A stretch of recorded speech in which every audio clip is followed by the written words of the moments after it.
Yamaha রেজেট আর 113 CC scooter বাইকের গুরুত্বপূর্ণ একটি বিষয় আমি আপনাদের সাথে শেয়ার করব।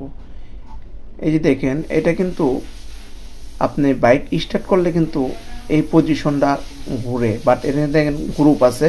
এই গ্রুপ যদি লড়াচড়া করে তখন কিন্তু আমাদের বাইকের স্পিড উঠবে না।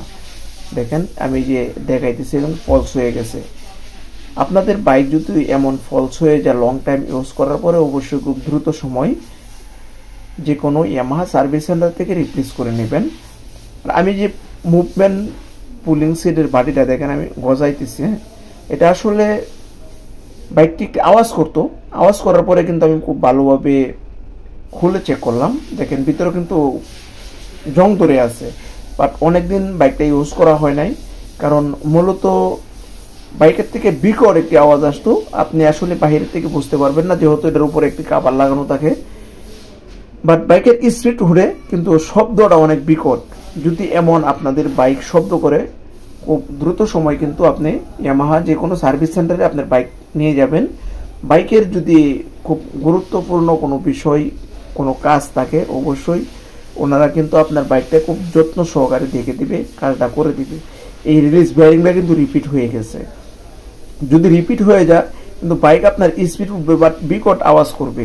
সো আপনি ইয়ামাহা যে কোনো মডেলের বাইক ইউজ করেন না কেন, যদি আপনার বাইকের সার্ভিস প্রয়োজন হয়, অবশ্যই খুব দ্রুত সময় সার্ভিস করে নেবেন। তখন কিন্তু বাইকের থেকে আপনি ভালো পারফরমেন্স পাবেন।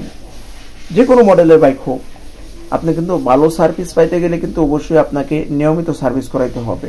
সো এই মুভমেন্ট পুলিশের দেখেন, যদি এখান থেকে কোনো রকমের আওয়াজ করে তখন কিন্তু ভালো পারফরমেন্স পাবেন না।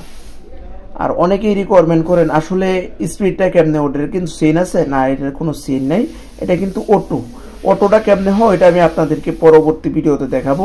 বাট দেখেন আমি বাইকটা দেখাইতেছি আসলে কেমনে স্পিডটা ওঠে। দেখেন একটি আমি বেল লাগাইছি, কিন্তু এই বেল ক্রেন শেপের সাথে পিছনের চাকার সাথে কিন্তু আপনার অনেকগুলা ফিনিয়ম আছে, এটার সাথে অ্যাডজাস্ট করা আছে। আসলে স্পিডটা ওখান থেকেই আপনি যখন বাইক রাইড করবেন, ক্রেন শেপ ঘুরলে কিন্তু আপনার এই বেলটা জ্যাম হয়ে যায়। দেখেন আমি যে বেলটা দেখাইতেছি, এই বেলটা জ্যাম হয়ে গেলে আপনার বাইকের স্পিডটা ওখান থেকেই শো করে। সো আপনারা যদি বাইক নিয়মিত সার্ভিস করান, বাইকের যে ইস্যুসগুলো আছে, যে সমস্যাগুলো আছে, এইসব সলভ হয়ে যাবে। দেখেন আমি পিছনের সুর উপরে যে বাটিটা থাকে, এই বাটিটা আমি চাকাটা ঘুরাইতেছি, কিন্তু দেখেন বাটিটা কি স্পিডে ঘুরতেছে। এটা কিন্তু বাইক এরকম সেম স্পিডে ঘুরে। যারা ইয়ামাহা স্কুটার বাইক ইউজ করেন, ভিডিও তাদের জন্য অত্যন্ত গুরুত্বপূর্ণ একটি ভিডিও। সো সবাই ভালো থাকবেন, সুস্থ থাকবেন। আসসালামু আলাইকুম, আল্লাহ হাফিজ।